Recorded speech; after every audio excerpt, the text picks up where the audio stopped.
பூங்கொடி அம்மா அவர்களின் ஜோதிடத்தின் சொல்லாற்றலை கேட்க காத்திருக்கும் நம்மளுக்கு பேச்சால் விருந்தளிக்க வருகிறார். அவர்களை வருக வருக என வரவேற்கிறோம்.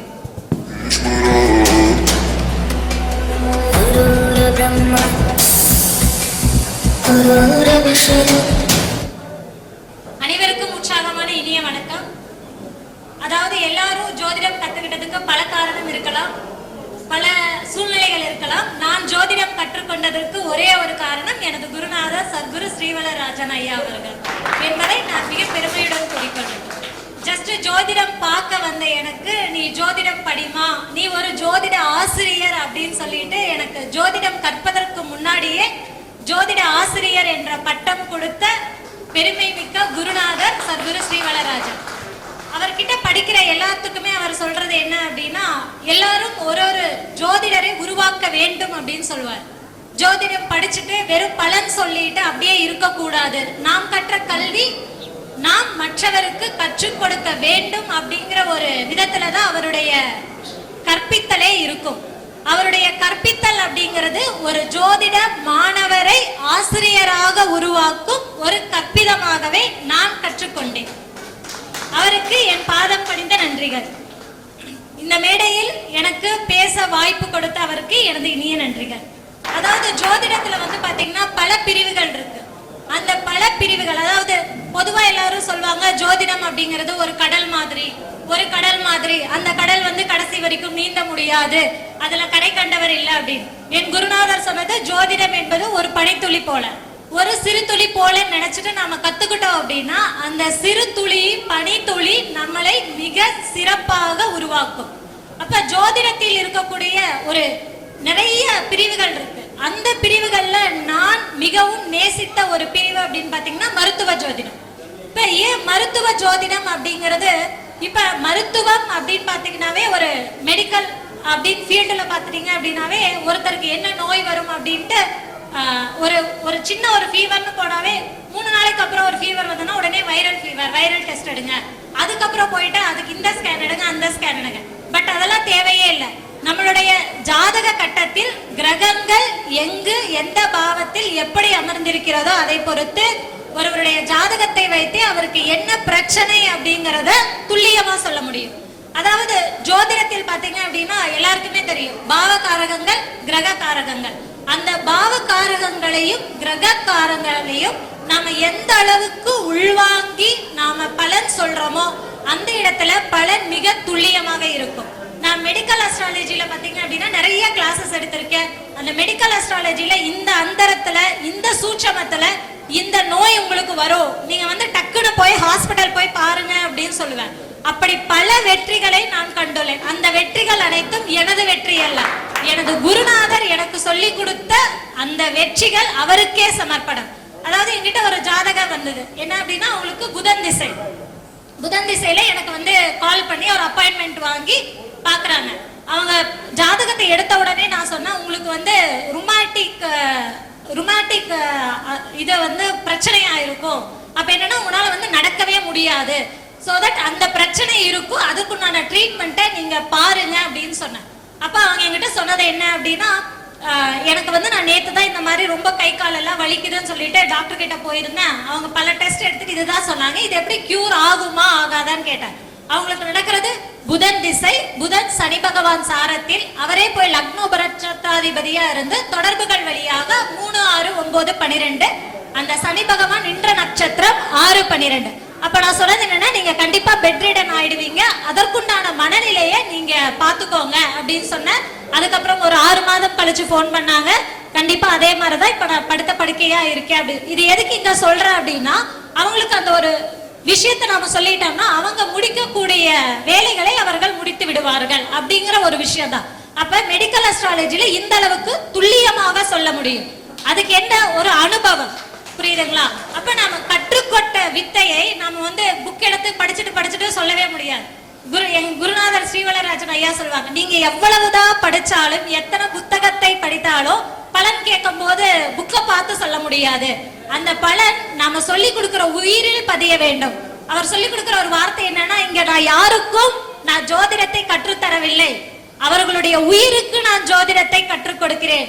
உங்க உயிரானது உங்களுக்கு எப்ப அந்த பதிலை சொல்ல வேண்டுமோ, அந்த வாடிக்கையாளருக்கு நீங்கள் பலனை கூற வேண்டுமோ, அப்ப உங்க உயிரானது அந்த பலனை சொல்லும்.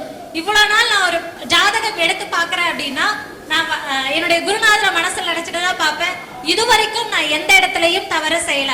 இந்த அந்தரத்துல, அதாவது இப்ப கொஞ்ச நாளைக்கு முன்னாடி ஒரு 2 months பேக் ஒரு ஜாதகம் பார்த்திருந்தேன். பார்த்துட்டு கரெக்டா உங்களுக்கு ஒரு அந்தரத்தை குறிச்சு கொடுத்து, இந்த அந்தரத்துல உங்களுக்கு வந்து மைல்டா ஒரு ஹார்ட் அட்டாக் வரும், அதுக்கு முன்னாடி உங்களுக்கு பெயின் இருந்ததுன்னா நீங்க ஹாஸ்பிட்டல்ல போயிட்டு அட்மிட் ஆயிடுங்க அப்படின்னு சொல்லிட்டேன். அதே மாதிரி நான் சொன்ன தேதியில அவங்களுக்கு வந்து பாத்தீங்கன்னா லைட்டா செஸ்ட் பெயின் அப்படிங்கறது வந்திருந்தது. அப்ப அவங்க டக்குனு டாக்டர் கிட்ட போறாங்க. போய் பாத்தீங்கன்னா அவங்களுக்கு அங்க மைல்டா ஒரு ஹார்ட் அட்டாக், ஆஞ்சியோ பண்றாங்க. அப்ப ஏன் இதை நான் இந்த இடத்துல சொல்றேன் அப்படின்னா, நாம் சொல்லக்கூடிய பலாபலன் அப்படிங்கிறது கேட்கக்கூடிய வாடிக்கையாளருக்கு ஒரு கரெக்டான ஒரு வழிகாட்டுதலா இருக்கணும். அந்த வகையில நாம் பலாபலன் அப்படிங்கிறது சொல்லணும். அதாவது மருத்துவ ஜோதிடத்தில் பாத்தீங்க அப்படின்னா, உங்களுடைய லக்னம் அப்படின்னு எடுத்துக்கோங்க. உங்கள் லக்னாதிபதியின் நட்சத்திரம் கண்டிப்பா உங்களுடைய லக்னத்திற்கு 6, 8ஆம் பாவத்தில் இருந்தே தீரும். அப்ப ஒருவர் பிறந்த உடனே அவருடைய இணைந்தே அவருடைய நோயும் பிறக்கிறது. அப்ப எல்லாரும் பிறந்த உடனே நோயாளியா இருக்காங்களா அப்படின்னா கிடையவே கிடையாது. அது ஒரு தடவை கண்டிப்பா வரும். எல்லாருடைய ஜாதகத்திலையும் எடுத்து பாருங்க, உங்களுடைய லக்னாதிபதியினுடைய நட்சத்திரம் 6, 8ஆம் பாவத்தில் கண்டிப்பாக இருக்கும். அப்ப 6, 8ஆம் பாவத்தில் அந்த கிரகம் நின்று 6ஆம் பாவ உபநட்சத்திர அதிபதியாகவோ அல்லது 6ஆம் பாவ உபநட்சத்திரத்திற்கு நட்சத்திரமாக வந்தால், உங்க ஜாதகத்தை நீங்க எடுத்து செக் பண்ணி பாருங்க, அந்த நட்சத்திரம் வரக்கூடிய நாளில் உங்களுக்கு கண்டிப்பாக ஒரு மருத்துவ செலவு அப்படிங்கிறது நிச்சயமாக இருக்கும். அதை திசாநாதனும் புத்திநாதனும் மிகச்சரியாக கோல்சார கிரகங்களும் சம்பந்தப்படும் பொழுது அது ஒரு பெரிய வியாதியாக மாறும். ஆக ஒரு நோய் அப்படின்னு சொல்றப்ப 9 கிரகங்களும் 12 பாவங்களும் அதில் முக்கியத்துவம் பெறும். ஆனால் அதில் மிக முக்கிய கதாநாயகர்கள் ராகு கேதுக்கள். ராகு கேதுக்கள் இல்லாமல் இந்த அண்ட சராசரமும் இயங்காது, அதே போல நம்மளோட ஜாதக கட்டமும் இயங்காது. அதாவது நம்மளுடைய ஒரு கால சக்கரத்தில் எடுத்துட்டீங்க அப்படின்னா, லக்னத்திற்கு 2ஆம் இடத்தில் ராகு பகவான் உச்சம். அதாவது நாம் உண்ணக்கூடிய உணவை எப்படி நாம எது மறந்தாலும் சாப்பிட மறக்க மாட்டோம். இட்ஸ் ஒரு நேச்சுரல் ஹேபிட். அதே மாதிரி காலபுருஷனின் 8ஆம் இடமான விருச்சகத்தில் கேது பகவான் உச்சம். அந்த உணவு செரிமானம் ஆக ஆக நாம் எல்லாருமே நல்லா இருப்போம். யார் ஒருவருக்கு இந்த ராகு கேதுக்கள் முதலில் பாதிக்கப்பட்டால் அவர்களுக்கு முதலில் செரிமான கோளாறு அப்படிங்கிறது வரும். அப்ப அந்த செரிமான கோளாறு அப்படிங்கறதே உங்களுடைய நோய் தாக்கத்தின் முதல் அறிகுறி. ஆக எப்பொழுதும் நம்மளுடைய சயின்ஸ் படி பாத்தீங்க அப்படின்னாலும் பிளஸ் டாக்டர் சொல்றது என்னன்னா, உணவை மென்று திங்க வேண்டும். காரணம் என்ன அப்படின்னா, ராகு கேதுக்களை சரியாக இயக்கிவிட்டால் நம்மளுடைய உடலில் இருக்கக்கூடிய அனைத்து அங்க அவயங்களும் சிறப்பாக வேலையை செய்யும். அடுத்தது பாத்தீங்கன்னா, ராகு கேதுக்கள் முழுமையான கர்ம கிரகங்கள். அப்ப ஒருவருக்கு ராகு கேதுக்கள் பாதிக்கப்பட்டிருக்கு, உங்களுடைய 12 பாவத்தில் நிறைய கிரகங்கள் ராகு கேதுவினுடைய சாரம் வாங்கி இருக்கு அப்படின்னாவே உங்களுக்கு ஏதாவது ஒரு நோய் தொற்று, அதாவது உதாரணமாக சீசனல் நோய் தொற்றுன்னு சொல்றோம் இல்லைங்களா, அந்த மாதிரி ஒரு நோய் தொற்று அப்படிங்கிறது நடக்கும் பொழுது அது உங்களுடைய உடலை மிக சீக்கிரமாக ஆக்கிரமித்துக் கொள்ளும். அப்ப உங்களுடைய ஜாதகத்தில் 12 பாவத்திலும் நிற்கக்கூடிய கிரக சாரங்கள் ராகு கேதுவின் கட்டுப்பாட்டில் இருந்தால் அதற்கு உண்டான ராகு கேது வழிபாடு செய்வது மிகச்சிறந்த பலனை தரும். ஆக ஒரு நோய் வர வேண்டும் என்றால் எப்படி ராகு கேதுக்கள் முடிவு செய்ய வேண்டுமோ, அதே போல் ஒரு நோய்க்கான மருத்துவம் என்பதும் ராகு கேதுவிடம் தான் உள்ளது. ஆக ராகு கேதுக்கள் என்பது இந்த பிரபஞ்சத்தையும் இந்த அண்ட சராசரத்தையும் இயங்குவது போல இந்த ஜோதிடத்தையும் மிக சிறப்பாகவே இயங்கி வைக்கிறது. இதை புரிந்து கொண்டால் உங்களுடைய ஜோதிட பயணம் என்பது மிக சிறப்பாக இருக்கும். ஆக பலாபலன்கள் என்பது படித்து தெரிந்து கொள்வதை விட, அனுபவத்தில் தெரிந்து கொள்வதை விட நீங்கள் உணர்ந்து தெரிந்து கொள்ள வேண்டும். நாம் எப்பொழுது ஜோதிடத்தை உணர்வாக சுவாசிக்கிறோமோ அப்பொழுது அந்த ஜோதிடம் நமக்கு வசப்படும். இங்கு நான் பேசிய ஒவ்வொரு வார்த்தையும் எனது சர்க்குரு ஐயாவிடமிருந்தே நான் கற்றுக்கொண்டது. ஆக ஜோதிடத்தை சுவாசிக்க வேண்டும். நீங்களாம் அவரை எப்படி பார்த்திருப்பீங்கன்னு தெரியாது, பட் நான் பார்த்த சர்க்குரு ஐயா அப்படிங்கிறது டோட்டலி வேற. அவர் ஜோதிடத்தை ஒரு மூச்சாக பார்ப்பார். ஒரு ஜாதகத்தை அவங்களுக்கு என்ன அதுல இருந்து பலாபலன் சொல்லி என்ன அவங்களுக்கு நிவர்த்தி கொடுக்க முடியும் என்ற நோக்கத்தோடு பார்ப்பார். ஒவ்வொரு நாளும் அவர் சொல்லுவார், ஒரு ஜாதகம் பார்க்கிறோம் அப்படின்னா நம்ம என்ன படிச்சோம், என்ன நம்மளுக்கு தெரியும் அப்படின்னு பார்க்க கூடாது. அந்த ஒரு எம்டி மைண்ட்ல பார்த்தோம் அப்படின்னா அங்க என்ன நடக்க போகுது அப்படிங்கறதை நாம் உணர்ந்து கொள்ள முடியும் அப்படின்னு தான் சொல்லி கொடுத்திருக்காரு. ஆக ஒரு ஜாதகத்தை எடுக்கும் பொழுது அதை சுத்தி இருக்கக்கூடிய சகுனம் நிமித்தம் என்பது நமக்கு தெளிவாக புரிய வேண்டும். ஒரு ஜோதிடருக்கு கிரகங்கள் எந்த அளவுக்கு தெரிய வேண்டுமோ, பாவம் எந்த அளவுக்கு தெரிய வேண்டுமோ, அதை தாண்டி இந்த பிரபஞ்சத்தில் இருந்து நமக்கு வரக்கூடிய சமிக்கைகள் என்பதை நாம் உணர்ந்திருக்க வேண்டும். அந்த சமிக்கைகளை உணர்ந்து கொண்டாலே நாம் மிகப்பெரிய ஒரு ஜோதிடராக வர முடியும் என்பதை நான் இங்கு ஆணித்தரமாக உணர்ந்து அதை உங்களுக்கு பதிவு செய்கிறேன். ஆக ஜோதிடத்தை சுவாசியுங்கள், அனைத்தையும் கிரகமாகவும் பாவகமாகவும் பாருங்கள். ஜோதிடம் உங்களுக்கு நிச்சயமாக வசப்படும்.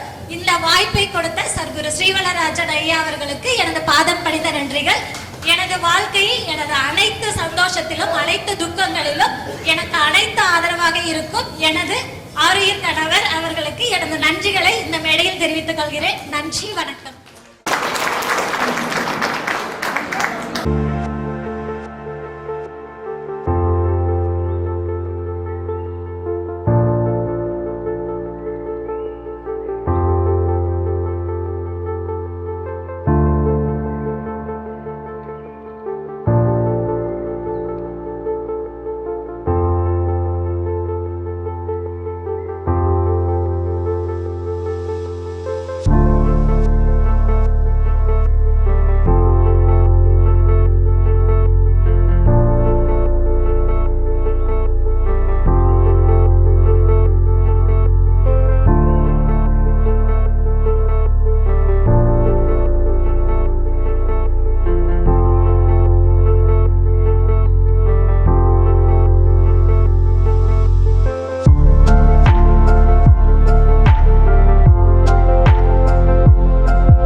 ஜோதிட பலன்கள் கூறும் பயிற்சி வகுப்புகள் நீங்கள் வீட்டிலிருந்தபடியே மிக எளிய முறையில் கிபி ஜோதிடம் துல்லியமாக கற்றுக்கொண்டு பலன்கள் கூறும் வகையில் நேரடி வகுப்புகளின் தொகுப்புகள் அடங்கிய பென்டிரைவை பெற அணுகவும்.